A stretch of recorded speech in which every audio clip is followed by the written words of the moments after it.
Good morning and welcome to the Standing Committee's meeting for Wednesday, February 18th, 2026. All council meetings will be live streamed on the city's website. And for guest speakers joining us at the table, please do not turn off your microphones. Our first order of business is roll call. Will the clerk please take the roll? Mr. Sharlin. Here. Mr. Coghill. Ms. Gross. Mr. Lavelle. Mr. Here. Mosley. Mr. Mosley. Ms. Salinetro. Here. Ms. Warwick. Here. Mr. Wilson. Here. Ms. Strasburger, Chair. Here. 6 members present. Thank you. Our next order of business is public comment. I would like to remind all speakers that the rules of council state that comments are limited to matters of concern, official action, or deliberation, which are or may be before city council. Profanity will not be permitted. Please state your name and neighborhood for the record. You will have 3 minutes to speak, and our first registered speaker is Chief Pomai Chakmam Yahalahi.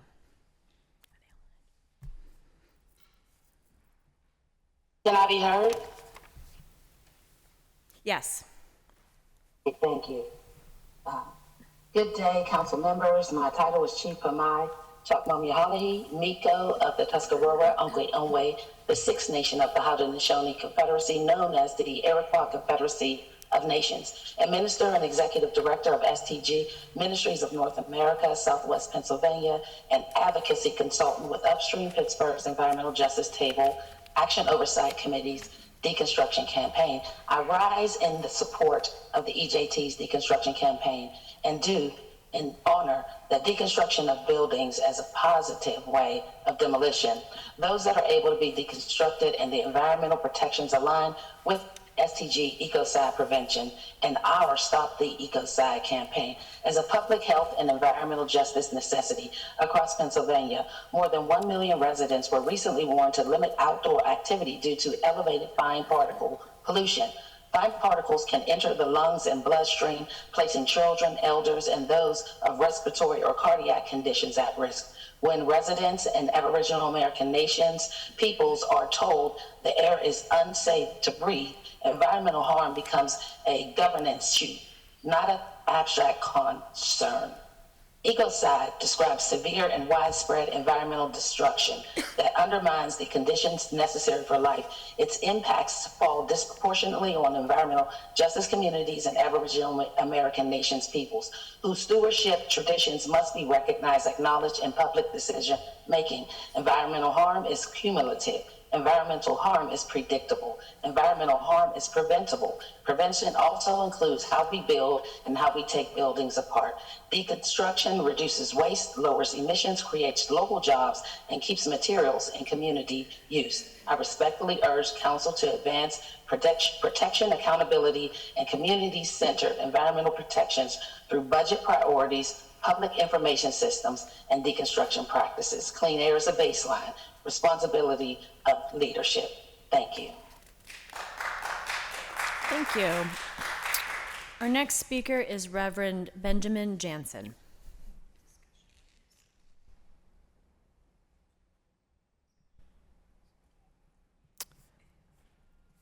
Not seeing them with us, we will move on to Dr. Ronald Lynn Miller.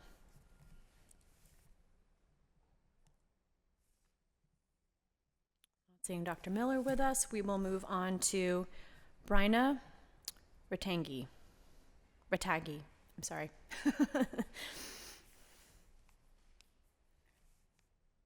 Can I be heard? Yes. Great. Thank you, council members and everyone here today. My name is Bryna Ratagi. I'm a first-year medical student at the University of Pittsburgh School of Medicine, as well as a social medicine fellow that works in Greater Hazelwood, and I'm a resident of Oakland. I'm here speaking in favor of the bill that proposes setting a minimum 500-foot distance between a waste transfer station from schools, homes, parks, and commercial zoning districts. There's a lot of concerns with having a waste transfer station located less than that distance, closer to where people live and work and play and spend times with their families. There's the concerns of odor, of poor air quality, toxins, noise pollution, and really that affects us in our homes. It affects our sleep quality, and in school it affects the noise and our ability to concentrate. And even in our lived environment, like the walkability of spaces, able to play in parks, and that can really disincentivize wanting to go out and get the recommended exercise per day that really is the standard for preventing like the incidence of these chronic illnesses that have really grown in prevalence across the country, such as hypertension, diabetes, asthma, obesity. I've personally done research on the association between sort of neighborhood and built environment and sleep quality, cognitive health, and we see a lot of long-term implications for this too, looking at incidents of cognitive decline and dementia, which we know affects a lot of our loved ones. So I'm here today just to urge that you consider favorably this bill because it can do a lot of good for our neighbors in Hazelwood and beyond in promoting better health outcomes. Thank you. Thank you. Our next speaker is Sebastian Himson. Hello. Good morning, council members. My name is Sebastian Heimson. I'm a Pittsburgh native, a first-year medical student at the University of Pittsburgh, and also a social medicine fellow working directly with the residents of Greater Hazelwood to address health disparities. I'm speaking today in my personal capacity as a trainee committed to advancing health equity, and I'm here to urge the support of Bill 2025-2385 prohibiting waste transfer stations within 500 feet of homes or businesses. Hazelwood is not starting with a neutral baseline. For nearly a century, the neighborhood was home to Jones & Laughlin Steel Hazelwood Works, one of Pittsburgh's major steel production facilities operating until 1998. Like many industrial sites of this era, it contributed to significant air pollution and environmental contamination. The legacy of heavy industry shaped both the physical landscape and, importantly, the health trajectory of the community. Environmental health research consistently shows that communities with concentrated industrial and waste exposure experience higher rates of various adverse health outcomes, both in the short and long term. When environmental burden layered on top of economic disadvantage and barriers to health access, those effects compound. Across the country, including here in Pittsburgh, industrial and waste facilities have disproportionately been located in lower income neighborhoods. That pattern is well documented in environmental justice literature. What makes this moment important is that zoning policy allows us to interrupt this pattern before it repeats. A 500-foot minimum distance between waste transfer stations and homes, businesses, parks, and gathering spots is not simply a planning preference, it's a preventative healthcare measure. In exposure science, distance reduces concentration and intensity of pollutants, noise, odor, traffic, and secondary impacts such as vermin. Buffer zones are one of the most basic tools for reducing community-level exposure risk. My colleagues, Brina, who's already spoke, and Palak, who will speak shortly, will speak and have spoken on the short-term and long-term health impacts associated with waste transfer facilities. My role today is to simply emphasize that Hazelwood has already borne generations of industrial exposure, and zoning decisions like this determine whether those cumulative burdens continue or are meaningfully addressed. This legislation does not eliminate waste infrastructure. It ensures that future sitting decisions incorporate health considerations and prevent additional burdens that fall on communities that have historically carried more than their fair share. As future physicians working in this city, we are trained to prioritize prevention. Prevention is not only more effective, it is more equitable. I respectfully urge you to support the 500-foot setback ordinance. Thank you for your time. Thank you. Our next speaker is Palak Shah.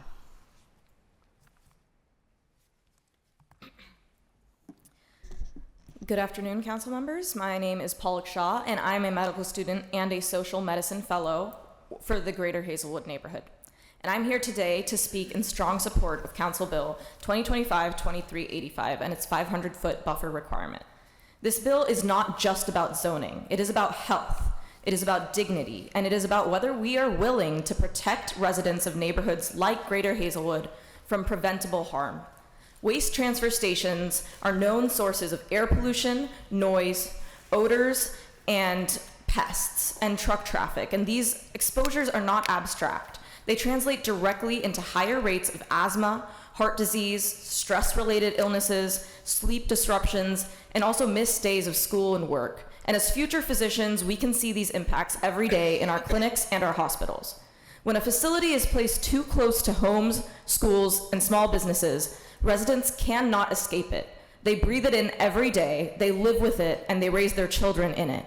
The 500-foot minimum requirement in this bill creates something essential: breathing room. It creates distance between industrial operations and daily life, and it reduces the constant exposure, and it lowers the risk of negative health outcomes by giving residents a better chance at healthy air, quieter nights, and safe outdoor spaces. Importantly, this standard is not extreme. It aligns with protections already used in cities and states across the country. It reflects what both public health evidence and common sense tell us. Your environment matters immensely in your health. In Hazelwood, this matters even more. As my colleague Sebastian already mentioned, this community has already carried the burden of industrial pollution and disinvestment for generations. Without strong safeguards, we risk repeating that history. By passing this bill, the Pittsburgh City Council can affirm that economic development and environmental health are not in conflict, that both can and must coexist. We urge you to support this bill and protect the health of current and future residents of Greater Hazelwood. Thank you for your time and your leadership. Thank you. Our next speaker is Marianne Macher.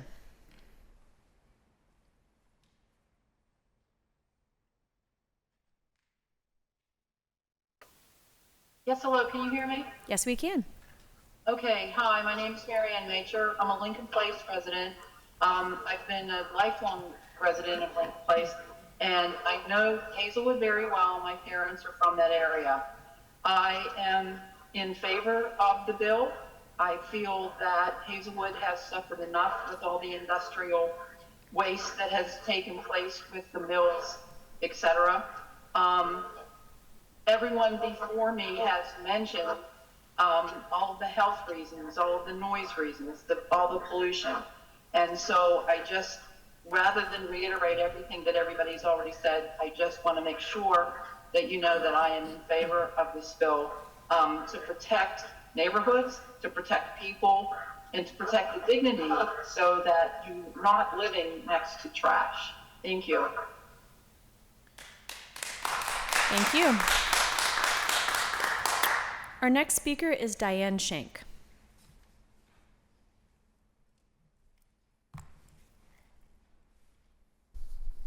Hi, thank you, council members. I'm Diane Schenk. I'm the owner of Dolomato's Market, a grocery and deli located at 5414 2nd Avenue in Hazelwood.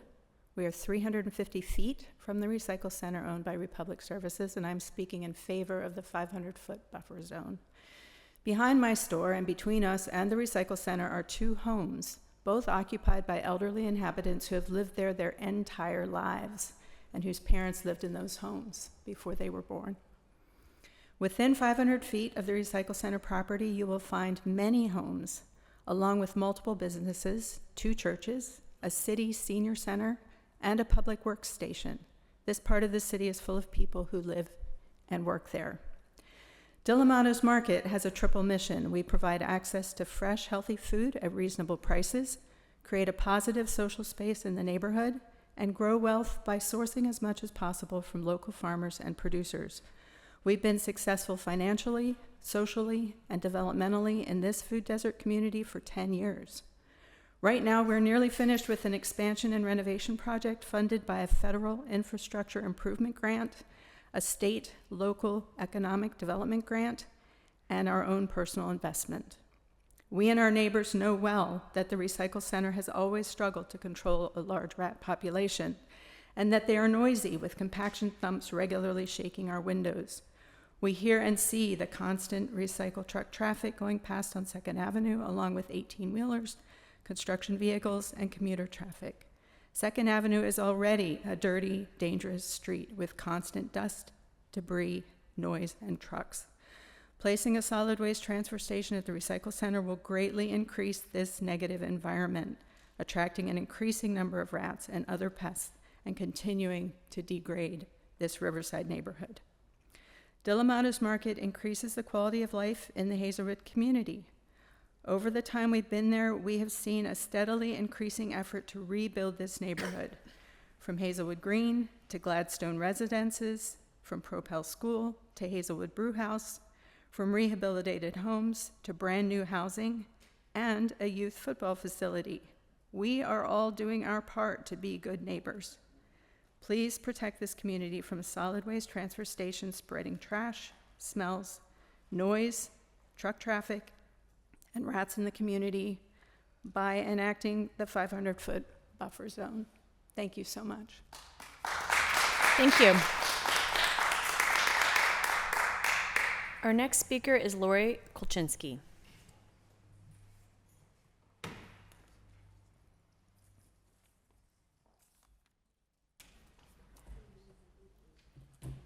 Hi. I am Lori Kolchinsky, the General Manager of BFI Waste Services of Pennsylvania, a local subsidiary of Republic Services. We are the owner of the Recycling Center in Hazelwood and the only permitted transfer station in the city. Locally, we've been a partner of the city for over 30 years, and nationwide, Republic Services operates 246 transfer stations. The city's roadmap to zero waste outlined the strong need for a transfer station within the city, and further highlighted Hazelwood as an appropriate location for this critical infrastructure. Pittsburgh residents have publicly addressed the need for a transfer station to support litter cleanup and reduce illegal dumping. Key Pittsburgh department heads have documented that the city's fleet is in dire straits. This council is grappling with the magnitude of that problem. But what if there was another approach? Instead of raising taxes and relying on donations, the city can reduce cost and increase efficiency. Our transfer station is estimated to save the city over $5 million in recurring capital expenditures for replacement garbage trucks, and another $1 million annually through operating savings with less fuel and equipment maintenance. While other industrial zoned areas are proposed as acceptable places for transfer stations, an assessment of those parcels show they're already occupied by railroads, utilities, or other businesses. Why those areas versus where the research paid for by the city that was already done states Hazelwood is the place that makes most sense for the city. The setback from the property boundaries at 500 feet versus the state required 300 feet from operation is targeted to exclude our facility, the facility we just purchased last year, where we've invested heavily to improve the health and safety of the sites, including reducing rodents, avoiding smells, and everything that goes along with the things that we're hearing as problems that were at this facility previously. And we are the only permitted transfer station in the city. What research was done to show the benefit at 500 feet versus the state required 300 feet? This detail was provided to discuss how the site would operate. These yellow lines are the 300-foot boundary from the closest occupied residence. This is 2nd Avenue over here. The truck traffic would come in along the rail side, and the transfer station would operate outside the 300-foot boundary at the rail side corner of the facility. It has been stated that you cannot zone anything out, but passing this would effectively eliminate the city's ability to realize a transfer station within the city. There is an immense financial benefit for the city to realize this critical infrastructure and a documented need of Pittsburgh residents to curb litter and illegal dumping. We are a responsible community partner. Do not close the door on this opportunity by passing this text amendment as it's written. There is so much more that needs to be considered. We want to sit down with the city and the local community and develop a plan that everybody can be happy with. Thank you. Thank you. Our next speaker is Alahib Janal Ki'in. Greetings, can I be heard? Yes. Thank you. Inlaki Alakain, delighted me, honors delighting you. Halito and greetings. My Aboriginal American title is Yahalihi Chanal Ki'in. I stand before you as an Aboriginal American matriarch, a mother recognized in the Bouvier's dictionary as one of the Aborigines of this country are so called and acknowledged within the United States Constitution, Article 1, Section 2, Clause 3, and excluding Indians not taxed. I live upon my people's ancestral lands, presently located in Pittsburgh, Pennsylvania. I am an executive assistant to STG Ministries of North America, Southwest Pennsylvania. I speak not only as a separate and distinct Aboriginal community member of my people's ancestral lands. When over 1 million Pennsylvania residents and separate and distinct Aboriginal American community members are warned to limit outdoor activity because the air is unsafe, that is not an inconvenience. That is governance failure and a failure to honor the government-to-government relationship with Aboriginal American nations, i.e. free and prior informed consent, ensuring that this harm could have most definitely been prevented, long-term and short-term. Fine particle pollution enters the lungs and bloodstream, affecting children, offsprings, elders, and or those with respiratory and cardiac conditions. As a mother, I should not have to measure whether my offsprings can safely breathe outside. Environmental harm is not abstract. When communities are informed to stay indoors because the air itself is a threat, that becomes a public health mandate and an environmental justice issue. Ecocide describes severe and widespread environmental destruction that undermines the conditions necessary for life. Its burden falls disproportionately on environmental justice communities and Aboriginal American peoples whose stewardship traditions long predate municipal charters. Our relationship to land is not ownership, it is responsibility. Prevention matters, environmental harm is cultivated, cumulative, It is predictable, it is preventable. I respectfully urge council to prioritize ecocide prevention and align with the Stop the Ecocide movement as a public health and environmental justice necessity. Prevention includes how we build and how we take buildings apart. Responsible deconstruction reduces waste, lowers emissions, creates local jobs, and keeps materials circulating within the community instead of... Thank you very much. Our next speaker is Ikahana Halmakina.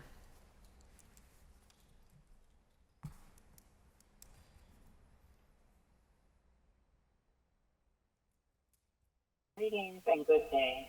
My title is Chief Ikahana Halmakina, the Grand Inca of the Iroquois Confederacy of Aboriginal American People. It has become abundantly clear to me that some of you have lost sight of the purpose of the position you hold. I've watched the city transform dramatically in the past 5 to 7 years, none of which is a step in the right direction, nor is it a step towards equity, inclusion, and the restoration of liberty for marginalized communities.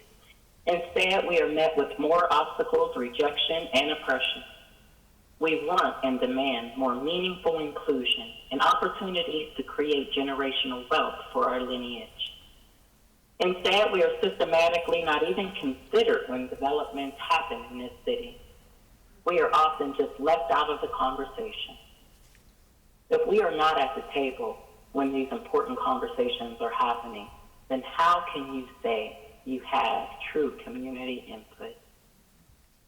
This city is being run just like Trump is running the White House, knocking buildings down indiscriminately and building what you decide and deem necessary under the guise of urban renewal or urban redevelopment, allowing out-of-state developers to buy up available land and property while making it difficult for locals to purchase. Forced to live in overpopulated and over-policed, overtaxed, in an overly surveilled city, to me it seems we now have a New York mindset in consideration when it comes to traveling and parking. Giving parking tickets out 24/7 with cameras. We're making a wrong turn can cost you $45. This is not the Pittsburgh we know. We the people want our city back, according to this city's own home rule charter enacted in 1974, just 52 short years ago. You've taken an oath to support, protect, and defend the Constitution for the United States. Public servants are considered officers of the peace, not officers of oppression. Instead, we need you to cultivate and empower and enrich our communities by giving those who wish to do so a seat at the table, not expecting us to pull ourselves up by our bootstraps. You must acknowledge a decade of disinvestment and ill-conceived policies and depredation. I call for this council to stop making shady deals and start planting shady trees. We colonize PGH. Thank you. Thank you. There being no further registered speakers, we will now take comments from those in the audience wishing to speak. Are there any speakers wishing to come to the podium? Good morning. My apologies for neglecting to register. My name is Sonia Tillman. I'm the Executive Director of Hazelwood Initiative. I am here to speak in favor of the proposed zoning text amendment to the Pittsburgh Code, adding definitions and parameters around the waste transfer station. I want to start by recognizing that improving the efficiency of our waste transfer system is an important and legitimate goal. Those concerns are real and they deserve thoughtful solutions. At the same time, we must be clear-eyed about the potential community impacts of large-scale waste transfer facilities, including significant light pollution, increased traffic, poor air quality, those things that have been previously mentioned by the speakers before me. These impacts are not minor inconveniences. They directly affect quality of life and neighborhood stability. As a city, it is our responsibility to solve the current logistical challenges without creating new harm. Efficiency cannot come at the expense of residents' well-being, especially in communities like Hazelwood that already face disproportionate environmental burdens. That means establishing clear criteria in advance about where these transfer stations can be located. It means prioritizing appropriately zoned industrial areas with sufficient buffers from homes, schools, parks. It means providing certainty for both residents and environmental service providers through transparent standards. This amendment is an effort to be both proactive. This amendment is an effort to be proactive in designing a solution that will support operational efficiency while protecting the well-being of our residents. We should not allow the private market to determine location solely based on what works for them logistically or for financial reasons. Public infrastructure decisions must be guided by public interest standards, standards including health, environmental equity, and long-term neighborhood stability. Thank you for your time. Thank you. Next speaker, please.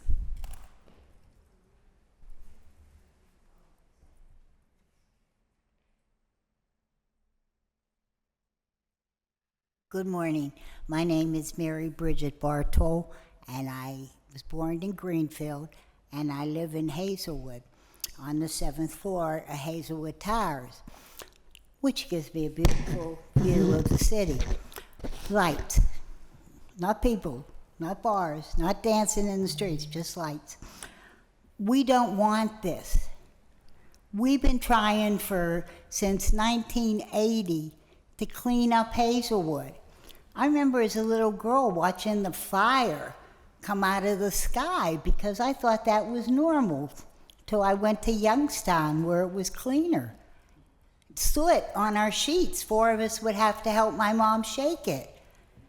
Many of the mill workers in the 80s didn't get their pension because they died of black lung.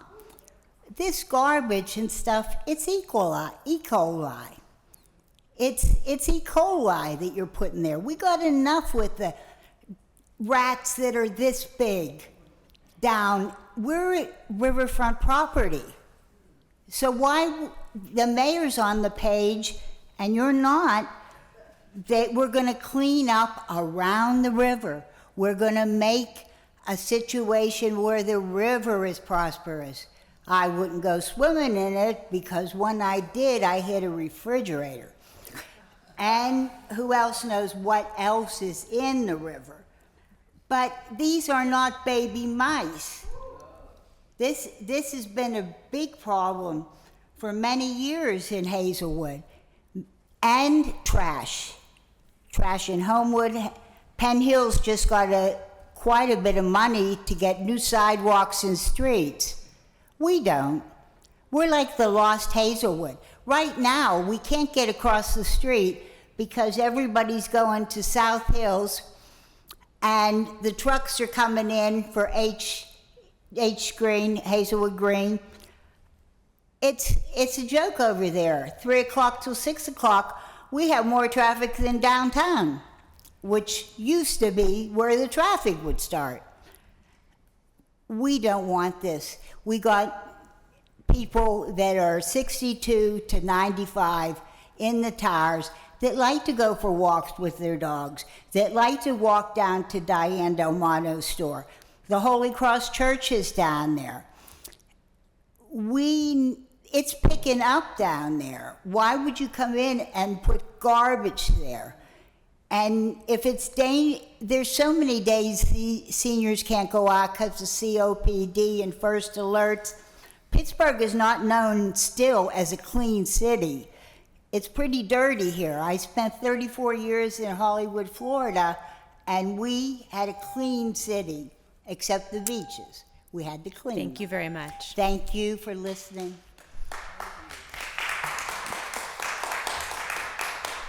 Next speaker, please.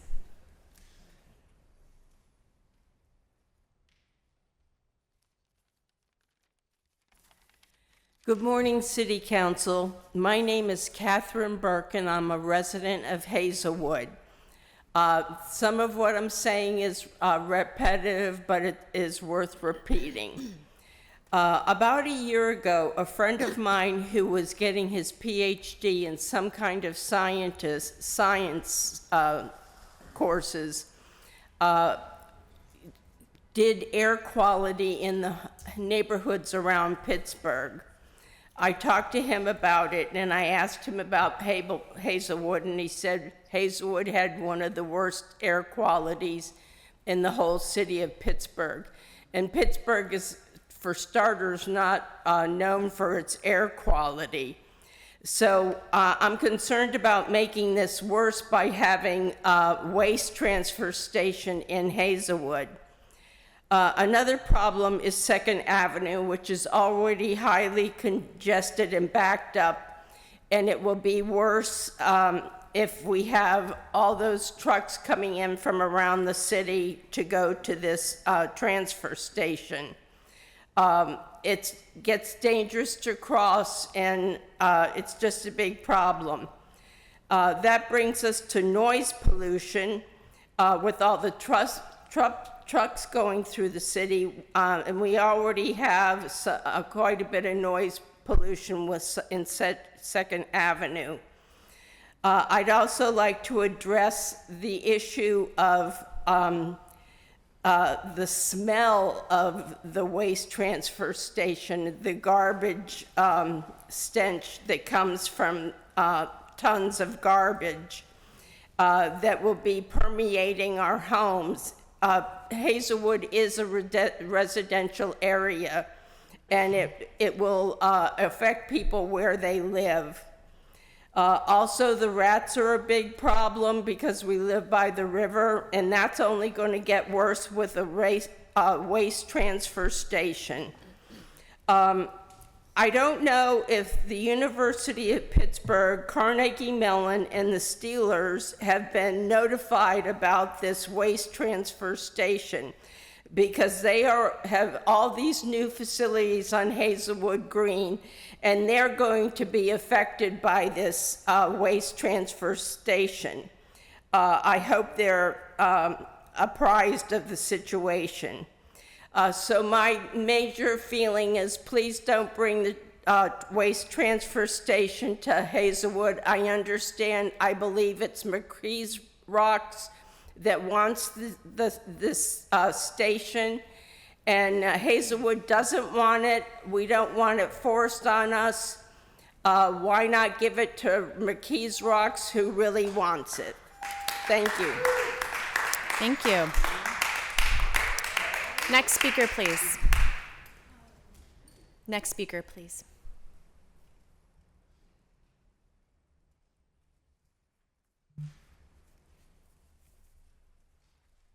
Good morning. My name is Yvonne F. Brown. I have a book here. I'm going to just hold it up so you can see it. In there, it's called an autobiography of Black Chicago.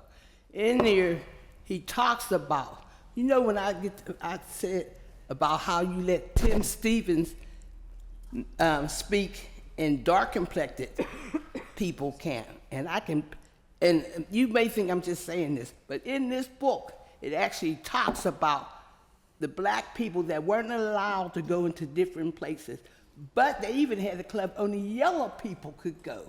I want you to understand, this has been years, and you need to get this book. Any black person that's listening, get this book. This has history. It has the people from Chicago. This is in Chicago. Also, please try to get this book. It's written by Dempsey, D-E-M-P-S-E-Y-J Travis, T-R-A-V-I-S. And for the young doctors to be, you remember when they tore the building, that hotel downtown? Well, you know I live at the top of the hill, so I was worried about the dust. I went to Northview Heights and stayed all day long. I'm trying to let that dust settle. Okay, I came home at night, about 12 o'clock at night, and when I stepped out of my car, it was like a fog came over me. It was dust still in the air from that morning. I couldn't breathe. I now have asthma. I didn't have asthma before. I ended up going in the hospital because I had a bleeding issue.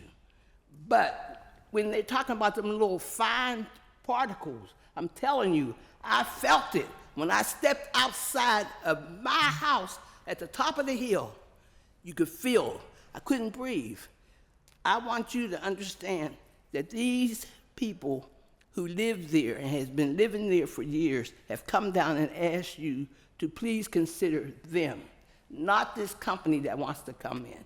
If they've been living there for years, the same way with Panther Hollow, he's saying that there's buildings that says that it was built in 1919, one of the older senior citizens live in. I'm just asking you to consider what the people have said. They come to you because you make the decision of whether we live and die. And knowledge is power. So I gave you some knowledge about the dust and the dirt. So please listen. Thank you. Thank you. Next speaker, please. Oh, good morning, Special Agent Sunshine, the missing child, Cerise Taylor. Lord, please help me trust you the way Daniel did. The title of my message today is Unshakable Faith. Daniel's faith was unwavering. He trusted in the Lord. He trusted the Lord. He trusted in the Lord, sustained him when he was taken into captivity and sent to a foreign country, as I was abducted and sent to this foreign country. Donald Trump, if I'm not from this country, why am I being held in captivity? They have taken my passport, all of my identity, tried to destroy it, but somebody knows who I am, where I'm from, where I came from, where I'm going, why I'm here, all of that.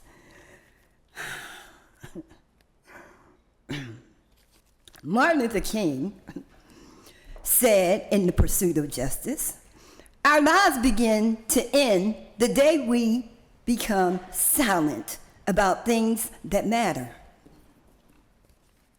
What are some things that matter?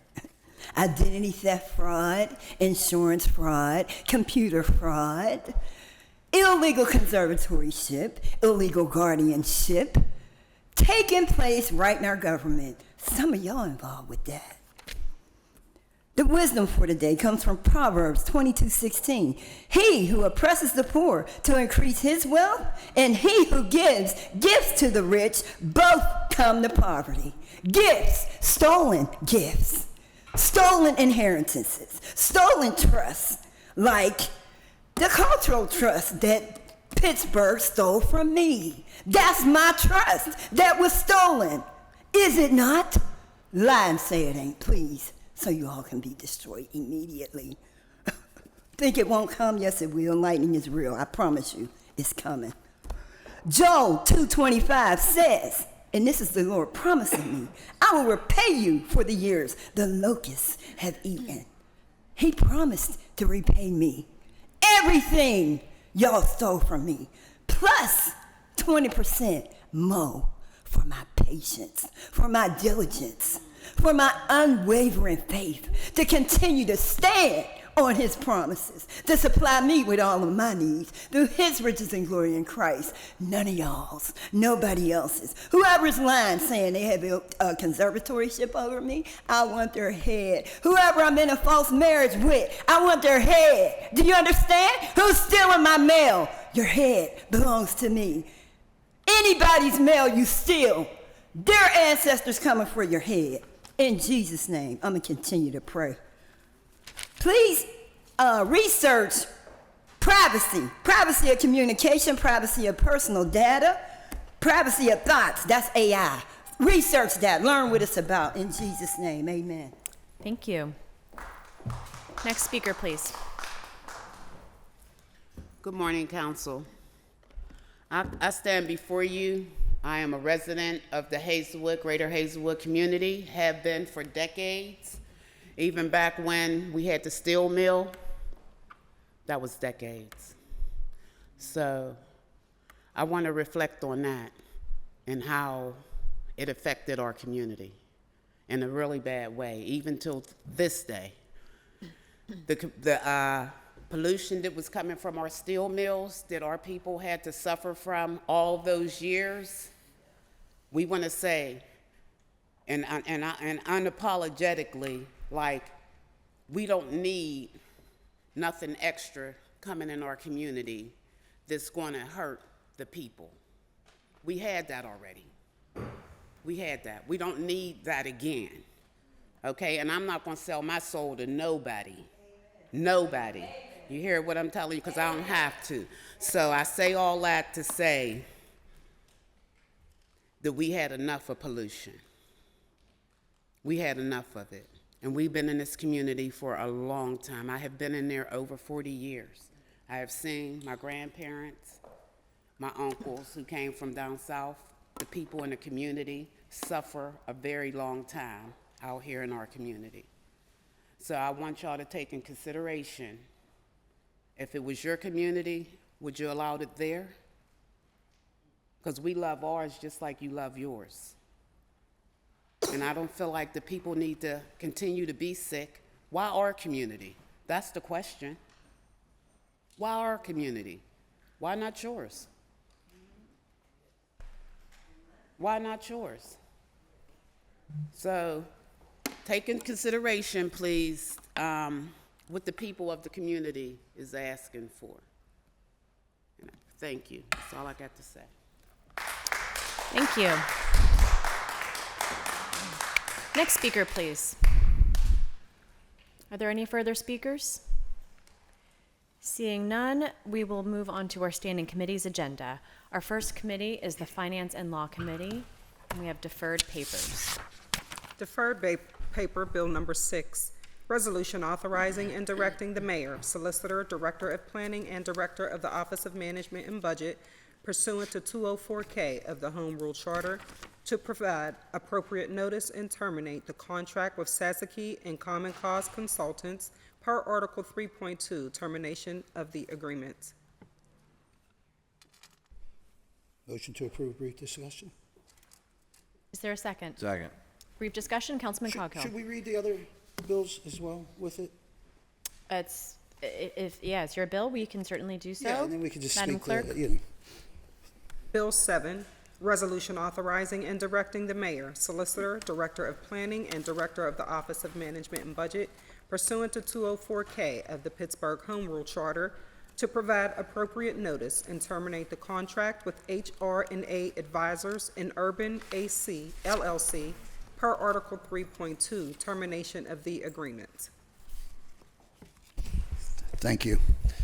So just to give council an update, the last 4 weeks ago, it goes so fast, but last time we spoke of this, we decided to hold for 4 weeks and requested for Chief Gilman to go out and try to, bird dog some funds, so we don't have to use the taxpayer money. We all, I think, collectively agree that we overspent for the comprehensive plan as it was. So, as true to his word, Chief Gilman has gone out and really beat the bush, and I feel like he's having some success.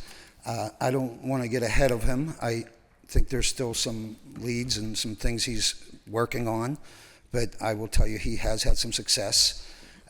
However, I want to provide him another 4 weeks to kind of solidify leads he's been working on and hopefully garner those monies where we get that entire money, I believe somewhere around $2 million back into our general fund. So therefore, the ultimate goal remains the same, is to save our taxpayers the $2 million that's still out there. But I'm going to make a motion to hold for 4 more weeks, and then at that time, we'll bring Chief Gilman to the table, and he could, give us a full report on what he's, gathered, and maybe we could have Yvette as well join us, the new planning director, and she could maybe speak more to the direction that she wants to go in and this new administration. And by then, I think we'll all be ready to make a decision on this and, move forward. Whether we get full refunds on that $2 million or whether we have to use a portion is still unseen.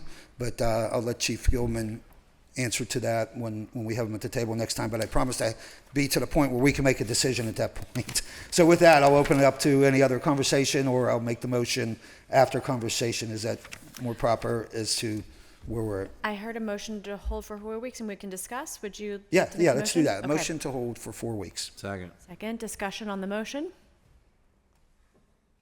Seeing none, all those in favor of a 4-week hold for Bill 6 and 7, please indicate by saying aye. Aye. Aye. Aye. Bills will be held for 4 weeks. Thank you. Bill 16. Ordinance supplementing the Pittsburgh Code of Ordinances, Title II, Fiscal Article 5, Special Funds, to add a new Chapter 239, Fleet Vehicle Fund, to create a fleet vehicle fund to fully fund the City of Pittsburgh's fleet needs and establish the purposes for which monies in the fund may be used.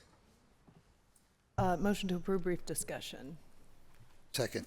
Discussion, Councilmember Warwick. Yeah, so just to quickly recap, the purpose of this bill is to establish a fund where we would be putting in $20 million a year into our fleet, starting with the 2027 budget and every year thereafter. Obviously, that would be a fund that would be voted on every year by council, right? So, council would vote on whatever the final amount per year that would go in. I've had some discussions with the administration, with Chief Werner, and I would like to give them a little bit more time to look at this. So what they are looking at is the number, sort of that baseline number. Now, of course, the $20 million a year, we have been told numerous times at post agendas and whatnot by our department directors, OMB, the Equipment Leasing Authority, et cetera, that $20 million a year really is the bare minimum that we should be investing in our fleet annually over the long term to kind of keep our fleet in good working order so we can, serve our residents and do the work that we need to do. However, I am not the expert in those numbers. So if there are numbers that need to be reconciled between perhaps, let's say, the ELA and department heads or whatever about what vehicles cost and all this kind of thing, I'm more than happy to give the administration the time that they need to look at that. I do want to underscore that, we have heard from our controller that in order to get our fleet up to 100%, of all of our vehicles kind of within their reasonable life cycle, would cost up more than $200 million over 5 years. So that would actually be like $40 million a year for the next 5 years. So obviously 20 million is a lot less than that. But again, the conversation is ongoing, but whatever number the administration comes back with as the number that they think, will keep us where we need to be. I am definitely, and I hope that members here will agree that we will want that number to be confirmed by our Fire Bureau, by our EMS Bureau, by our DPW department, by our Equipment Leasing Authority, by OMB, by procurement, right? So that is a universally agreed upon number by all the folks who depend, who do our budgets and who also, depend on these vehicles to do their work. And regardless, I think it is important to remember that no matter what the number, if we are going to maintain our fleet in a reasonable way so we don't run into situations like we've had over this winter, and that we are running into, with our garbage trucks and our fire trucks, et cetera, that we are going to need help from our outside partners, whether that be corporate partners or nonprofit partners, and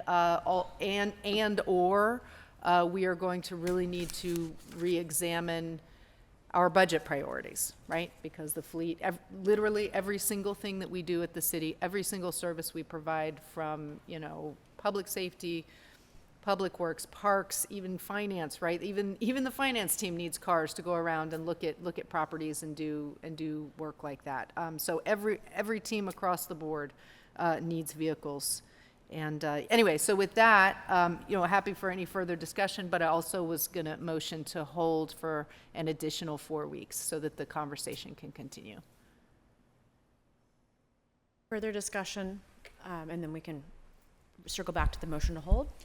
Councilman Coghill. Thank you, Madam Chair. I want to thank you, Councilwoman Warwick, for taking this, I think our most pressing need as a city is our fleet at this point. And I'm glad you're giving the administration time to, examine this to the amount that you set forth. Having a trust fund, I think, is going to be essential in the end. What that amount is, we'll determine that as we move forward and see what the administration and department heads come up with. But you also point out correctly, it's much bigger than fire, police, and EMS. It's, it probably makes up half of our fleet. But I want the public to know we called an emergency ELA, Equipment Leasing Authority. We purchased the vehicles meeting maybe about a week ago or so. And, we're quickly moving. We haven't gone so far as to purchase vehicles yet, but determining what we need, where we need it as the most essential needs. Those monies are limited and tied up to certain things like EMS, but we're moving on that, and we're moving in the right direction. And I think bringing the attention to it as we've been doing for 5 or 6 years, I feel like it's finally getting its place at the table that's so well needed, and that's in part thanks to you. So, okay, thanks. Thank you. Further discussion? I'll just say for my part, I would love to get to a point where we kind of like our fund balance, we know we cannot legally dip below 10%, but our goal is always closer to 15%, if not more. It would be great to have those numbers in this, maybe not baked into the bill, but like baked into the bill, this is the absolute minimum. And then our goal being, I had heard, so 40 million, I had heard 31 million per year.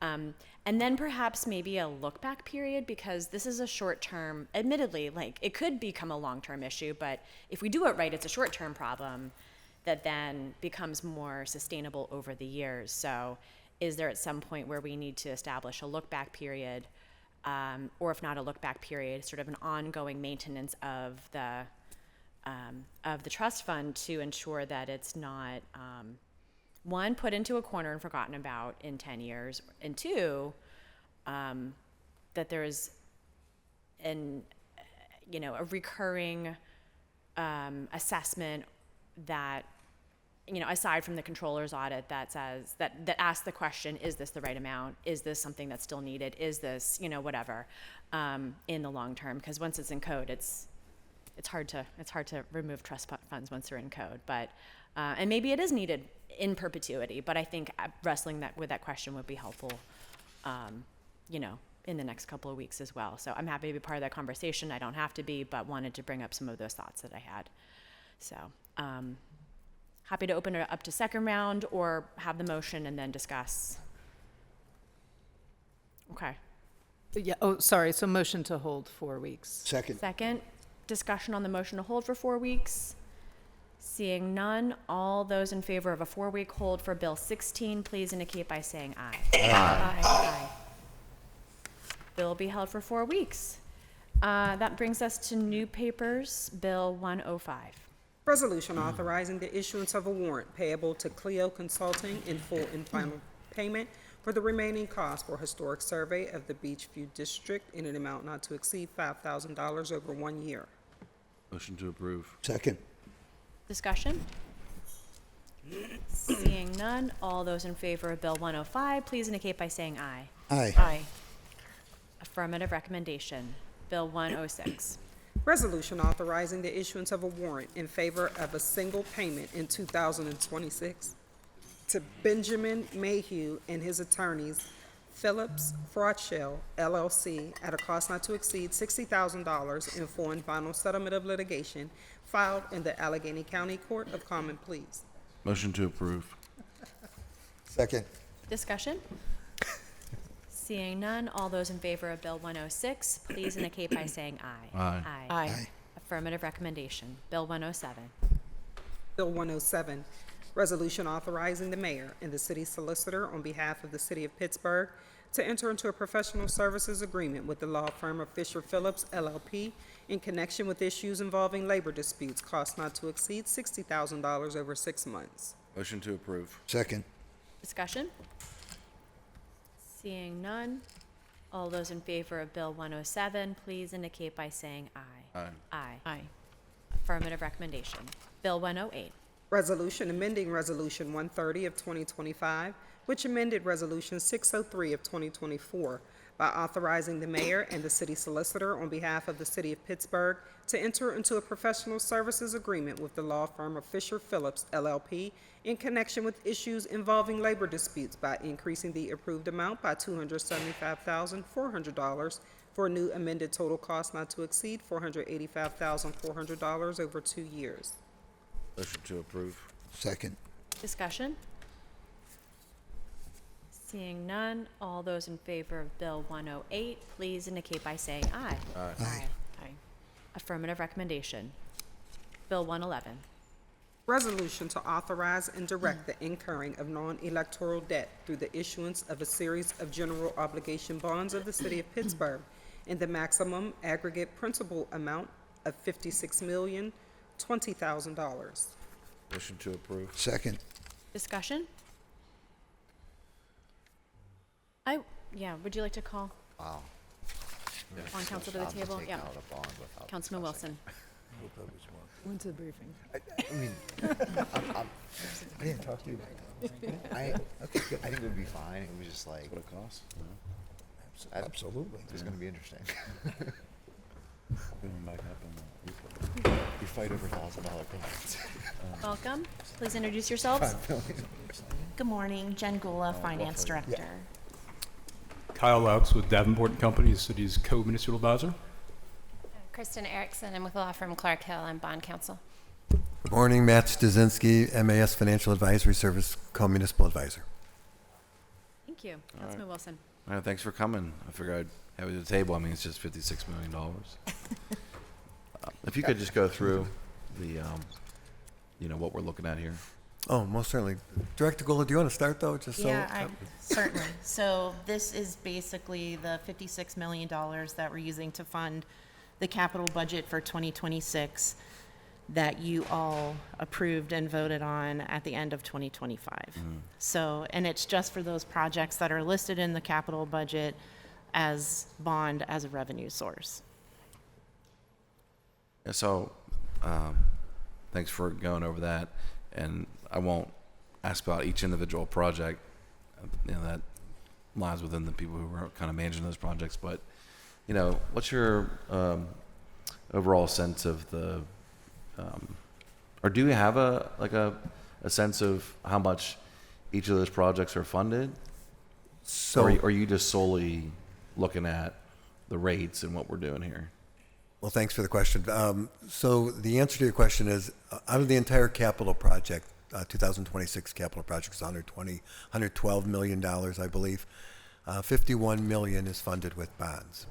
And the David Hutchinson and Brendan Kotikia look at that list of $112 million worth of capital projects and discern which of those projects have the longest useful life.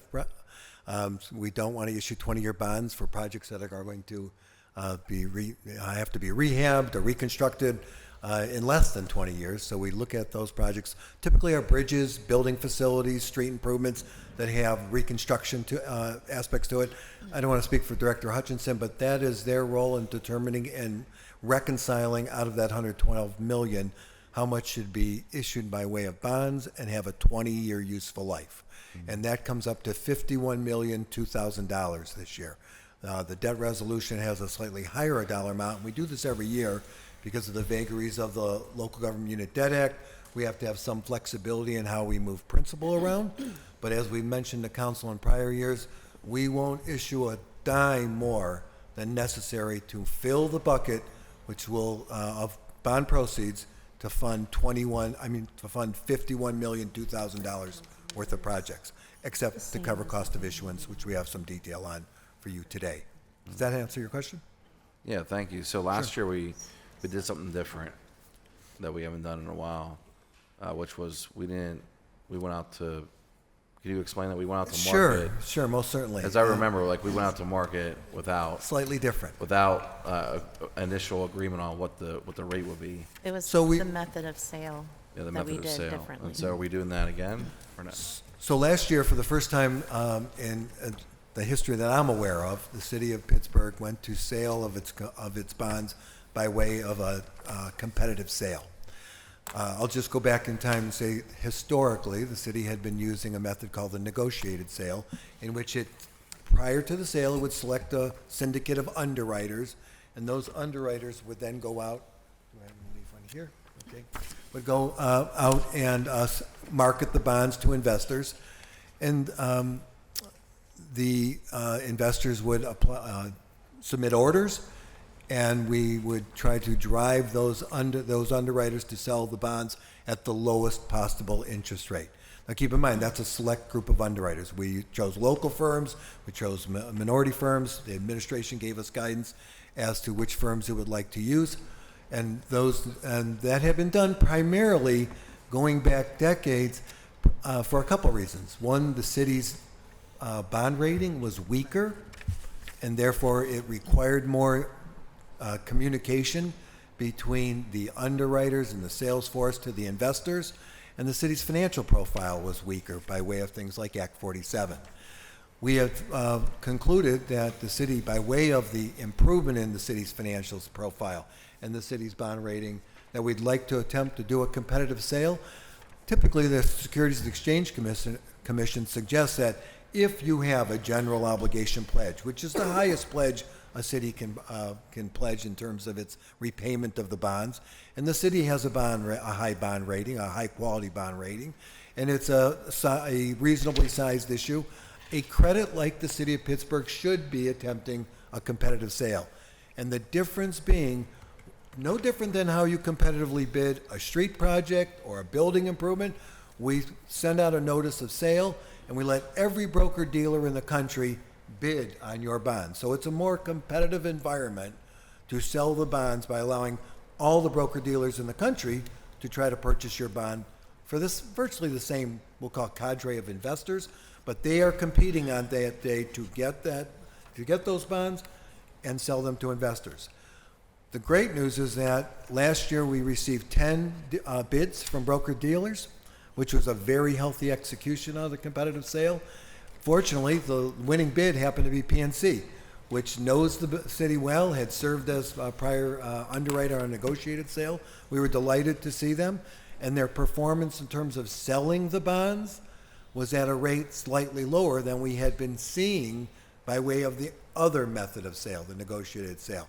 So it is our recommendation to use the competitive sale again this year and allow broker dealers from all over the country to submit bids.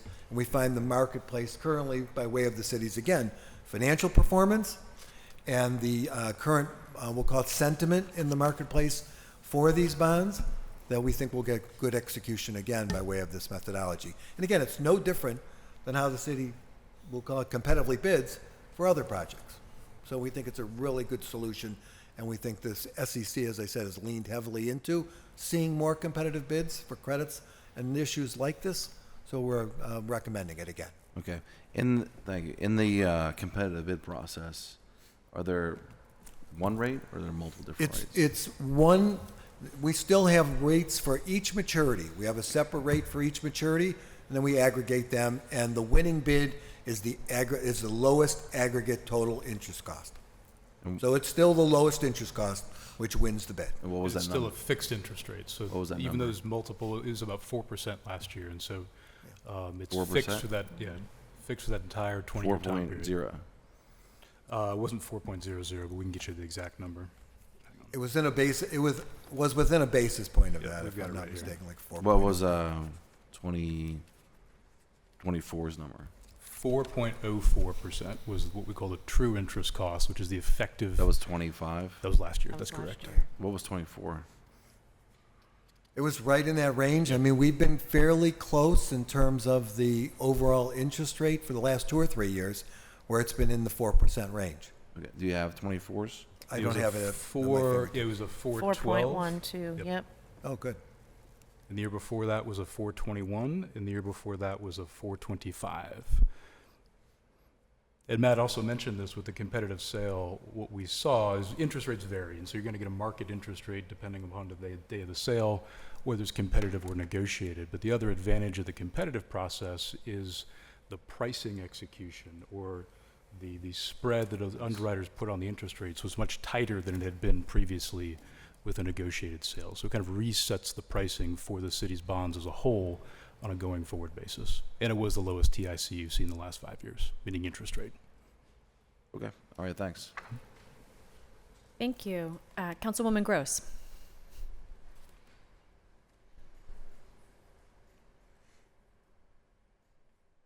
Thank you, Madam Chair. I'm trying to get my camera working and everything. Can you see me? Camera yet? Cannot see you. We can hear you. Working? We That's can working. see Thank you now. Appreciate it. So thank you, Councilman Wilson's questions. Your answers answered some of mine, but I feel like we also need to keep in front of us a kind of total debt costs. And I apologize, I don't have the packet in front of me. So could you remind us, I think you will both remember that I kind of ask this every time we are asked to vote on a bond. Kind of what is our total principal and interest obligations now, and what does it increase to if we vote yes to authorize this bond issuance? Mr. Laux? Yep, council person. In answer to your question, so our total existing debt service right now, and this is principal and interest, is about $645 million. That's spread, importantly, over basically the next 20 years. And so that's not an annual payment. And as you'll recall from prior discussions and your budget discussions as well, you have a debt cliff coming up as a city. And so you're going to free up in the range of about $30 million going from fiscal year 2026, which we're in right now, to fiscal year 2027. So if that gives a little bit of perspective. Could you frame that then in terms of our annual burden for principal and debt currently? Yep, so in 2026, you've got an annual payment of about $78 million in that range. And in 2027, even when you layer in the new roughly $50 million, your annual payment is going to be about $46 million. And so you're still, even after this issuance, going to see a nice decline between this fiscal year and next fiscal year. That is welcome news. So again, just to for the public, right? Like this, let's say 2025, we literally paid $78 million of our revenue out in bond payments, debt payments. But even if we vote yes today, I think I wrote this down right. Our 2026, is it 2026 or would it be 2027? It'll be 2027. Bond payments would only be $46 million. 2027. 2027. Yep. All right, so we're projected for 2026 to have to pay $78 million, but even if we vote yes today, we're expecting somewhere around the 4%, we hope, rate on this competitive sale. And we'll be able to do these $51 million of new capital projects. And next year, our bond payments should drop to $46 million. That's correct. Did I say that correctly? Great. You All right, did. so that's really welcome news. And I do this every year, I think, or every time we've had to vote on a bond, that my first year on council was either in December of 2013 or maybe it was 2014 when we were looking at bond payments. I was horrified that our bond payments were something like over 15% of our total budget expenditures, which is, it's far less now. So we're in a much healthier shape in terms of debt and revenue. So I guess that's what is also making us have a better bond rating. Can you refresh us? Like, how are we rated? What are we rated on? Give us a simple primer. So you have 3 credit ratings, 2 of them that we use on a routine basis on your new bond issues are Standard & Poor's and Fitch.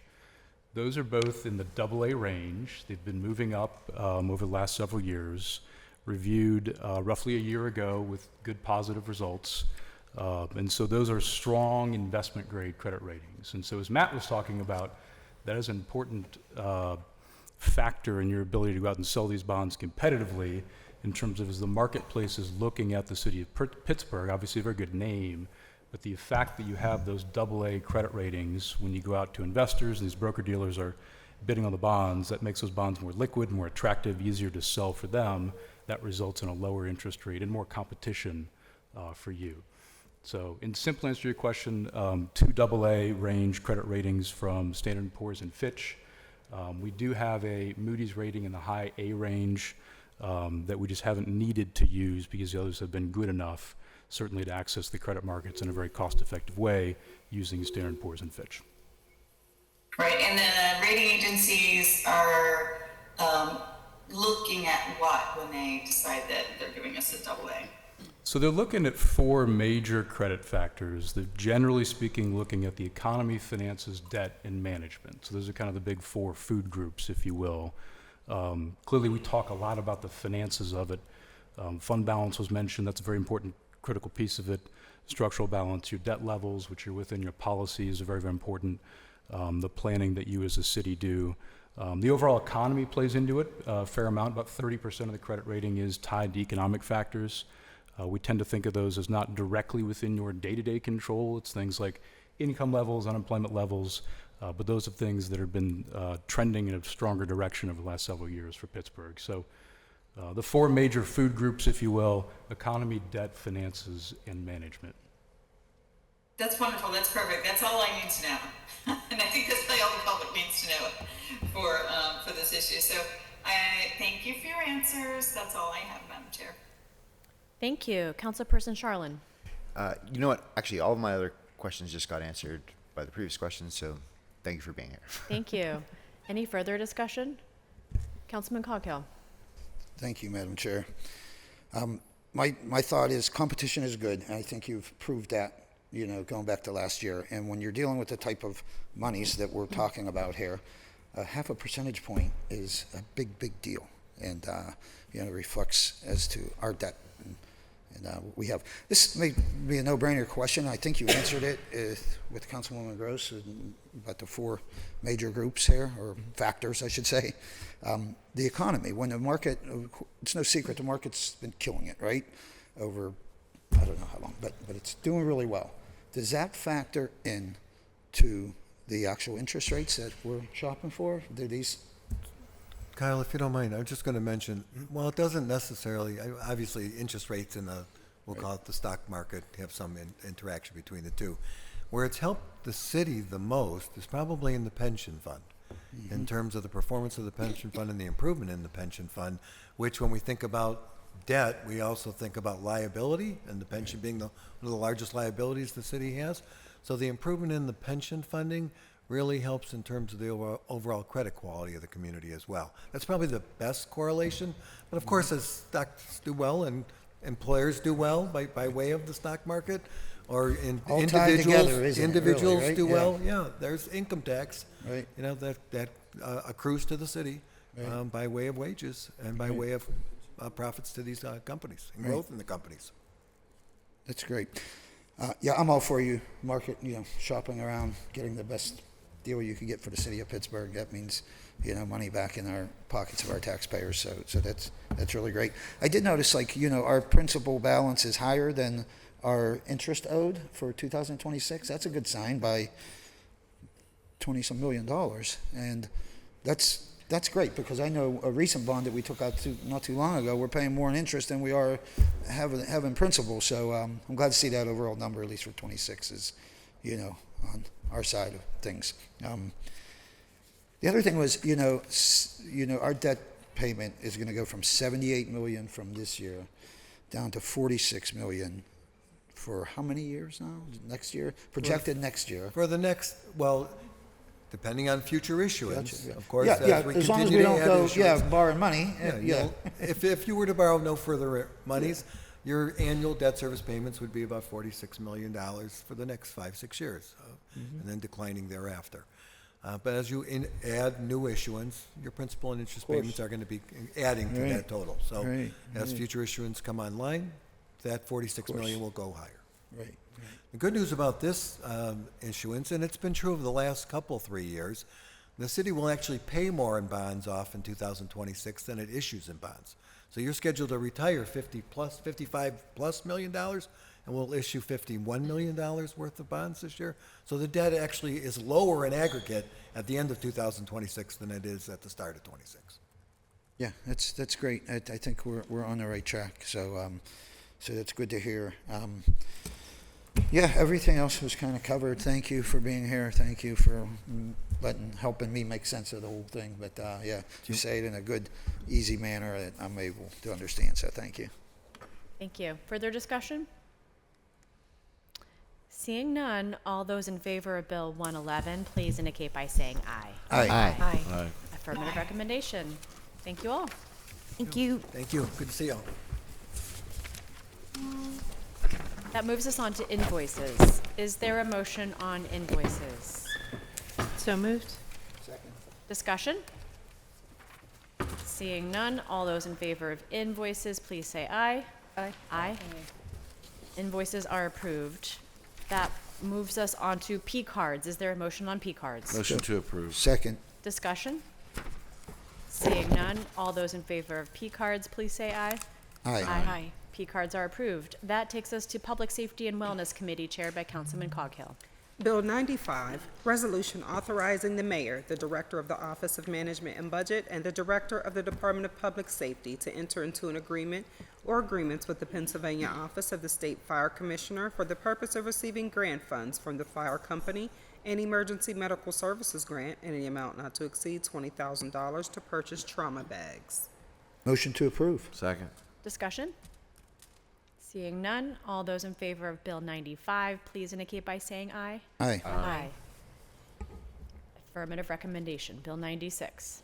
Resolution authorizing the mayor, the director of the Office of Management and Budget, and the director of the Department of Public Safety to enter into an agreement or agreements with the Pennsylvania Office of the State Fire Commissioner for the purpose of receiving grant funds from the fire company and emergency medical services grant in the amount not to exceed $9,336 for training and certification of members. Motion to approve. Second. Discussion?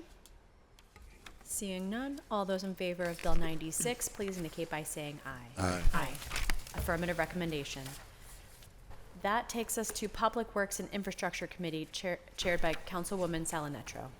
Bill 102, resolution providing for an amended reimbursement agreement or agreements with the Pennsylvania Department of Transportation for costs associated with the preliminary engineering, final design, right-of-way, and construction phases of the Smithfield Street reconstruction project, and providing for the payment of the cost thereof not to exceed $9,890,000, an increase of $620,000 from the previous resolution, reimbursable at 80%, and a municipal share of Commonwealth incurred costs not to exceed $45,000, a $2,000 decrease from the previous resolution. Is there a motion? Motion to approve? Second. Discussion?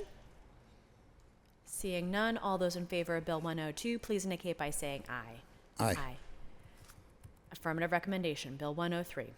Resolution authorizing the mayor and the director of the Department of Mobility and Infrastructure on behalf of the city of Pittsburgh to enter into a supplemental agreement or agreements with CDR McGuire, Inc. for project design management services and reviews in connection with various City of Pittsburgh projects to add funding for the preliminary engineering and final design phases, increasing the total not to exceed amount to $4,064,876.91, an increase of $1,266,407.21 from the previously authorized agreement, reimbursable at various rates depending on the project. Motion to approve? Second. Discussion? Seeing none, all those in favor of Bill 103, please indicate by saying aye. Aye. Affirmative recommendation, Bill 104.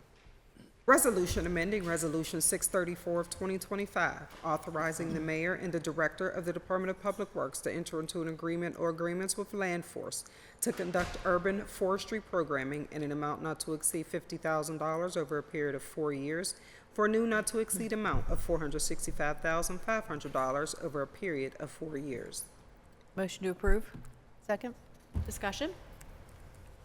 Seeing none, all those in favor of Bill 104, please indicate by saying aye. Aye. Affirmative recommendation. Bill 113. Ordinance supplementing the Pittsburgh Code of Ordinances, Title I Administrative, Article 7, Procedures, by adding a new chapter, Chapter 174, Right-of-Way, Accessibility Needs Inventory. Motion to approve? Second? Discussion? Councilmember Warwick. Yes, thank you. So this bill, we put together following, this very large snowstorm that we hadn't seen a snowstorm like this in about a decade.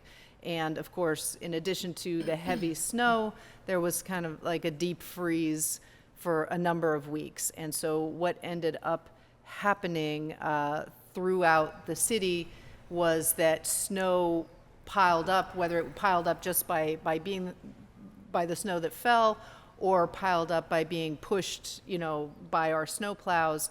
But what ended up happening in many, many places around the city was that our rights of way for pedestrians, disabled folks, transit riders, et cetera, were completely inaccessible. And, we heard from wheelchair users who were stuck in their homes for weeks.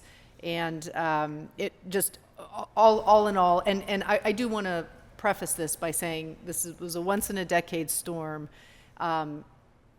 These issues are always something that we should think about, but, move to the back burner or maybe not considered as often when you have snows that come and melt, and so within a day or two, everything's clear anyway. But that's not what happened this year.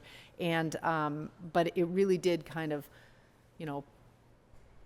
pull the blanket off of a long-standing problem.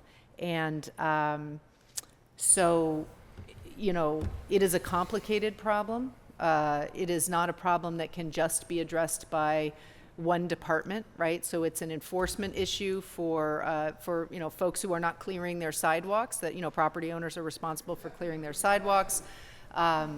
Transit stops need to be cleared. Crosswalks need to be cleared. Curb cuts, we need to make sure that our curbs are clear in high priority areas like schools and hospitals and rec centers and churches and things like that, where we have sort of our more vulnerable folks, seniors, kids, folks with disabilities who need to have access to the fronts of those buildings. But it is a monumental task. And so the first step, and I was inspired by Councilman Charlin's bill that we'll look at later, is that you need the data, right? You need to know where all these places are. And in order that we can prioritize as a city, whether that be via enforcement or whether that be DPW going out or whether that be contracting to have snow removed, all of these factors, you need to know where. So you can't just say to a DPW, to our DPW divisions, go out and make sure every bus stop is clear.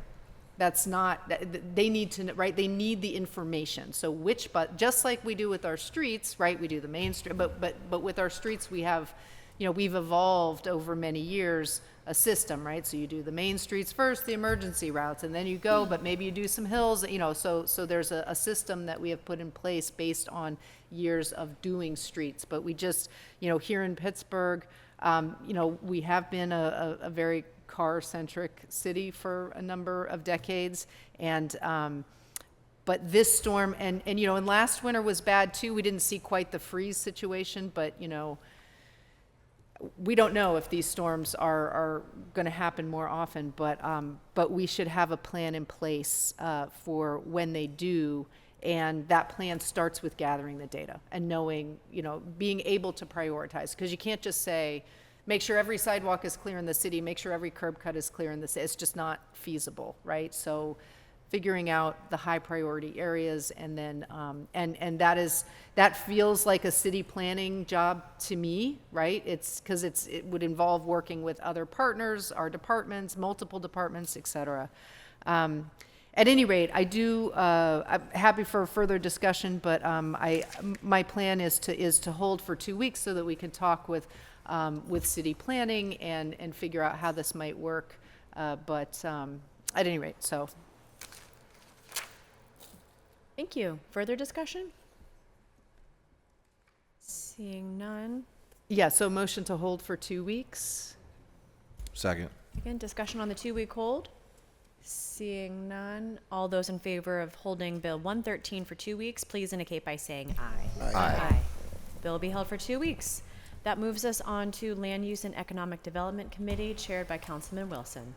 Deferred papers, Bill 2025-2385, ordinance amending the Pittsburgh Code, Title 9 Zoning Code, Article 5, Use Regulations, Chapter 911, Primary Uses, to add a definition for waste transfer station and standards associated with the use. I'll defer to the bill sponsor. Thank you. All right, so, thank you, everyone. So I Need do a have a. motion to approve, motion to approve discussion. Oh, thank you. Yeah, second. I'll defer to the bill sponsor. Apologies, yeah, thank you. All right, so thanks, everyone. So I do have a small presentation. We obviously had a number of speakers today. So right now, let's see. Let me get to my, oops.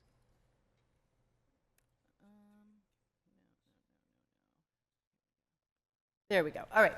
So so the current waste transport and waste transfer station discussion in the city.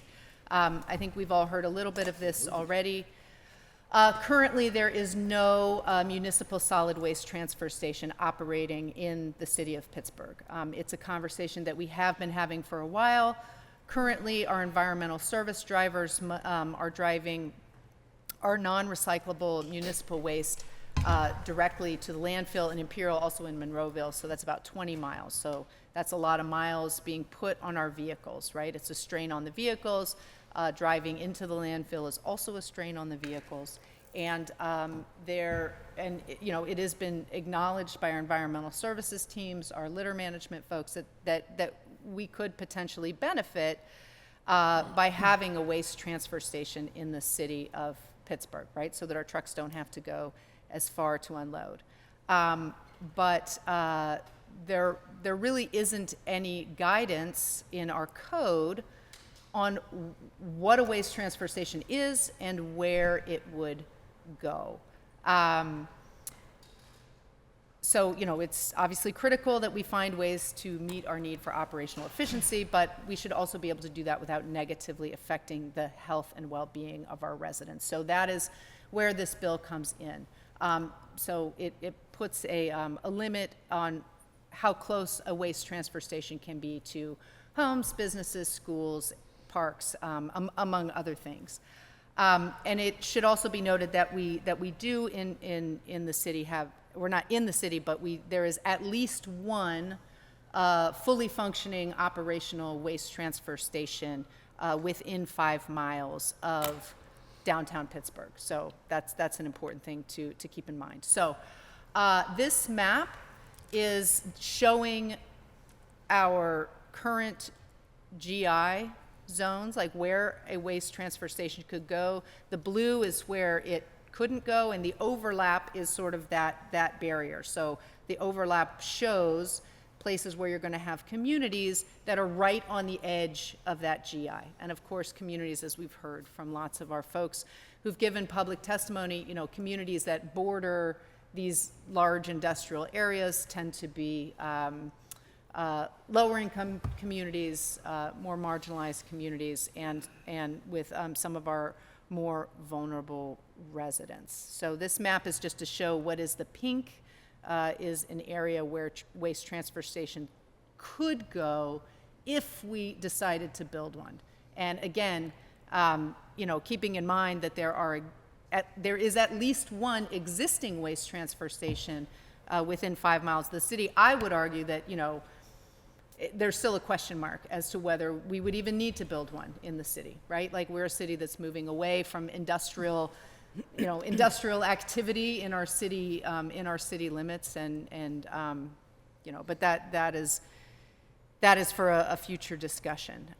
Just to kind of clarify what a waste transfer is is, right? So the idea is that you would bring municipal solid waste, put it in large containers where they would sit, and then when those containers are filled, they would then be brought out with larger trucks out to the landfill. So these are just some pictures I got off Google of the types of containers that you would see, at a waste transfer station that would then be brought out to the landfill. So very large, right? Significantly larger than the size of a typical garbage truck. So, all right. So, what are some of the community impacts of a large-scale waste transfer station, right? Excessive trash and litter, light pollution, noise pollution from increased traffic, obviously lots of large trucks coming in and out, loud noise, air pollution, odor from waste, and of course, rodents, roaches and other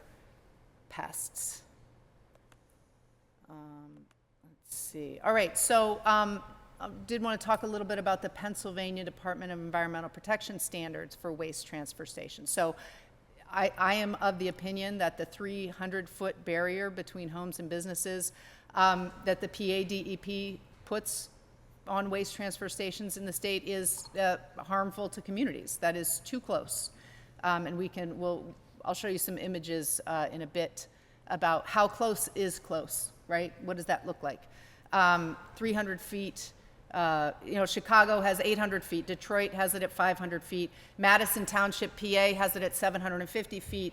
Bushkill Township, PA has it at 500 feet, right? So this is not unheard of that cities and municipalities in Pennsylvania would put more stringent standards, right? So the state standard is sort of the minimum, but municipalities can certainly make those standards more stringent if they choose.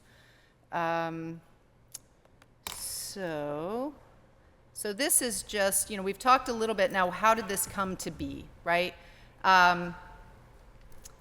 This came to pass, of course, because in the Hazelwood community, the state decided I will say, I think it's important to note, no community outreach, right? No community outreach. The state DEP decided to give a permit to a facility, a facility that is not a waste transfer station, right? It's a recycling center, but back in 2019.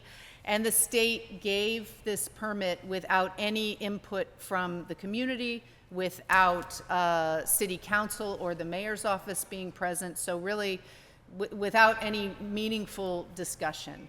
Now that permit is currently under consideration to be transferred to the current owner of this facility. So that's kind of where, I know that folks have spoken, some at council have spoken with Republic Services, so that is where that is. And I just wanted to give, let me see, okay, so these are just some, now this is not a waste transfer station, let me be clear. This is a recycling center, okay?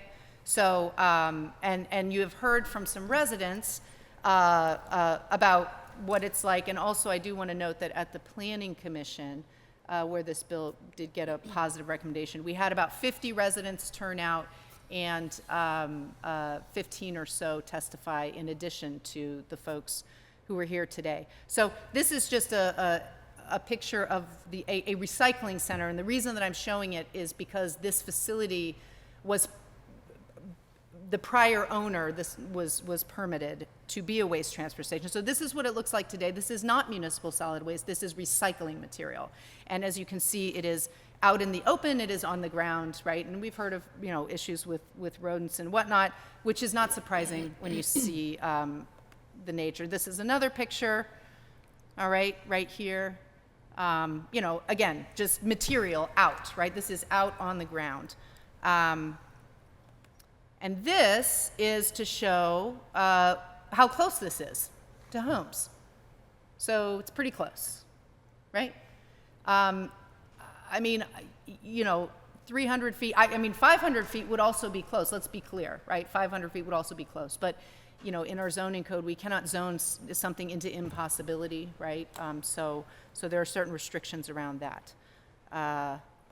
And this is just a picture of the community. So as you can see, the facility that we're talking about, again, that sort of sparked this whole conversation in general about waste transfer stations around the city. You know, this facility that the state thought would be a good spot, apparently, for a waste transfer station. It is not a waste transfer station, but is right here, and this is where it is, in proximity to the neighboring community of Hazelwood. I think that, I guess, I would hope that the state would reevaluate now that they have environmental justice reviews and things like that, that they did not have back at the time that the original permit application went in.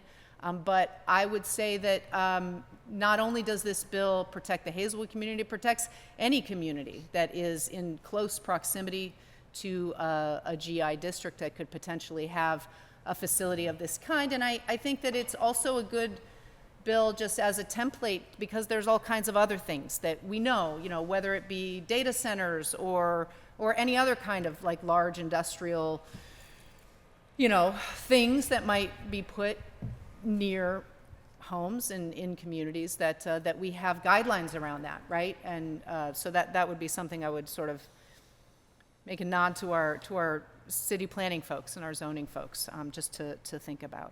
So, and then, you know, as far as public comment, you know, we have heard from, I did want to say, I've got here, so in addition to, I've got about 20 emails, letters, right? Now, these are both to the DEP combination, City Council, DEP, right? But I got about 20 letters, letters from the former mayor, from State Rep Ariane Abney. We've heard from medical students, social workers, pastors, the heads of churches, our local food bank, neighborhood groups, our local RCO, businesses. We've heard from our local market in Hazelwood.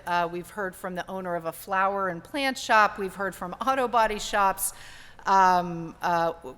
We've heard from environmental advocates.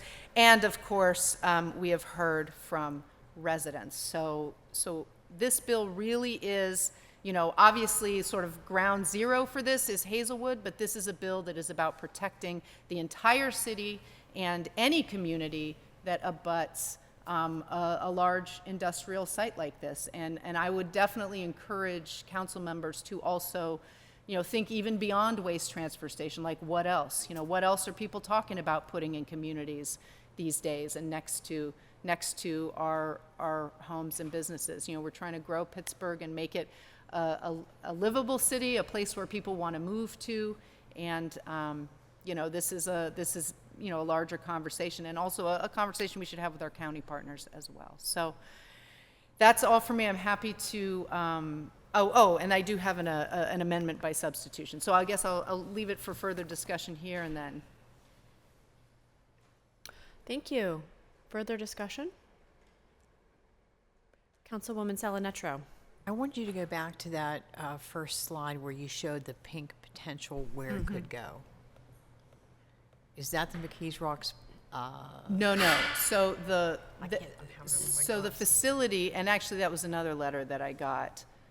There is a facility. So there was an article about this in the news, and an existing waste. We do not have a waste transfer station in the city of Pittsburgh, right? There is an existing full-service waste transfer station in McKees Rocks, and they reached out when they heard about this. And by the way, this from my conversations with environmental services, this is a waste transfer station that we've never even talked with, right? So we don't do that. That's for the administration to figure out, right? That's for DPW to figure out and procurement. But this is certainly not, putting one in Pittsburgh is not the only option that we have. Yeah. No, I'm good. That's all. Okay. Any further discussion? Seeing none, all those in favor? I need to. I'm sorry. Yeah. Yes. Thank you. Yeah. So, motion to amend by substitution. Second. Discussion on the amendment? And I can just quickly, so this came from the planning commission, and it is a recommendation to amend to clarify what a waste transfer station is, that it is not a recycling center. So we did not want to, when you have say small composting facilities or things like that in neighborhoods, we didn't want this bill to interfere with things like that. So this is specifically for municipal solid waste that is not being recycled in any way. Further discussion on the proposed amendment by substitution? Seeing none, all those in favor of amending Bill 2385 by substitution, please indicate by saying aye. Aye. Aye. Bill is amended. Any further discussion on the bill as amended?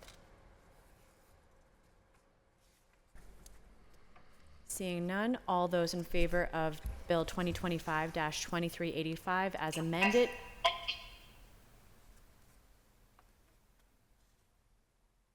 there a member online who would like to comment?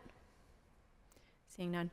All those in favor of Bill 2025-2385 as amended, please indicate by saying aye. Aye. Aye. Opposed, abstained? Affirmative recommendation. That takes us to Innovation, Performance, Asset Management, and Technology Committee, chaired by Councilwoman Gross. Deferred papers, Bill 41, ordinance supplementing the Pittsburgh Code of Ordinances, Title I Administrative, Article 7, Procedures, by adding a new chapter, Chapter 173A, Housing Data Dashboard. Motion to approve, brief discussion. Second. Discussion? I'll defer to the sponsor. Yes, so, thank you, Councilwoman. The Planning Department did get back to me with some recommendations for things that they'd like to change in this bill. They're relatively minor and things that I think we can work on, but I do need a little bit more time. They only got back to me yesterday, and I would ask for a 1-week hold so we can pass this next week. So I'd like to motion for a 1-week hold. Second. Discussion on the 1-week hold? Seeing none, all those in favor of holding Bill 41 for 1 week, please indicate by saying aye. Aye. Affirmative, or bill be held for 1 week. New papers, Bill 97. Resolution amending Resolution 147 of 2025, which added funding for maintenance services related to the Falcon Red Document Scanning Station by authorizing the mayor and the director of the Department of Finance to extend the agreement with OPEX Corporation for equipment, maintenance, services, and associated software licenses at a cost not to exceed $28,015 for a new total not to exceed $164,686. Motion to approve. Second. Discussion? Seeing none, all those in favor of Bill 97, please indicate by saying aye. Aye. Affirmative recommendation. That takes us to Intergovernmental and Educational Affairs Committee, chaired by Councilman Mosley. Bill number 98, resolution authorizing the mayor, the director of the Office of Management and Budget, and the Department of Public Safety to enter into an agreement or agreements with the Department of Homeland Security for the purpose of receiving grant funds for the Assistance to Firefighters Grant in the amount not to exceed $958,712.72 for fire apparatus vehicle training. The grant requires a match from the City of Pittsburgh in the amount not to exceed $95,871.28 for this stated purpose, for a total project cost not to exceed $1,054,584. Motion to approve. Second. Discussion? Seeing none, all those in favor of Bill 98, please indicate by saying aye. Aye. Aye. Affirmative recommendation. Bill 99. Bill 99, resolution authorizing the mayor, the director of the Office of Management and Budget, and the Department of Public Safety to enter into an agreement or agreements with the Department of Homeland Security for the purpose of receiving grant funds from the Port Security Grant Program in the amount not to exceed $96,931 for the purchase of protective vehicle barriers for waterside events. The grant requires a match from the City of Pittsburgh in the amount not to exceed $32,310 for this stated purpose, for a total project cost not to exceed $129,241. Motion to approve. Second. Discussion? Seeing none, all those in favor of Bill 99, please indicate by saying aye. Aye. Affirmative recommendation. Bill 100. Resolution adopting plan revision to the City of Pittsburgh's official sewage facilities plan for 7872 through 7874 Susquehanna Street at no cost to the city. Motion to approve. Second. Discussion? Seeing none, all those in favor of Bill 100, please indicate by saying aye. Aye. Affirmative recommendation. Bill 101. Resolution adopting plan revision to the City of Pittsburgh's official sewage facilities plan for 179 Steuben Street, 20th Ward, at no cost to the city. Motion to approve. Second. Discussion? Seeing none, all those in favor of Bill 101, please indicate by saying aye. Aye. Affirmative recommendation. That exhausts our standing committee's agenda. We do have meeting announcements. Next week, council will hold their regular meeting on Tuesday, February 24th, and their standing committee's meeting on Wednesday, February 25th, both at 10 a.m. To register to speak at these meetings, please fill out the sign-up form on the council meeting webpage by the deadlines. You may also call the clerk's office at 412-255-2138. Is there anything else from members? I just want to say this is one of those unique times where we have first day of Ramadan, first day of Lent, and the Lunar New Year all happening at the same time. So for anyone who might be celebrating or observing any of those, want to wish everyone an easy Lent and easy fast and a very joyful Lunar New Year. Yes, Councilmember Would the Warwick. councilwoman like to mention the Ramadan celebration? Please, by all means. Okay, yeah, so you're along with organizing it. Council Member Warwick, we are hosting our second annual iftar dinner here at the City County Building in the lobby, along with the Turkish Cultural Center. And in the past, I know we've traveled to their site, but last year we had our first one here at the City County Building in the lobby. It'll be March 12th, starting at 5:30. Everyone is welcome. It was really, really joyful last time, and I encourage everyone to attend. So, thanks to Thank you Councilmember for Warwick for organizing. partnership. Yeah, great.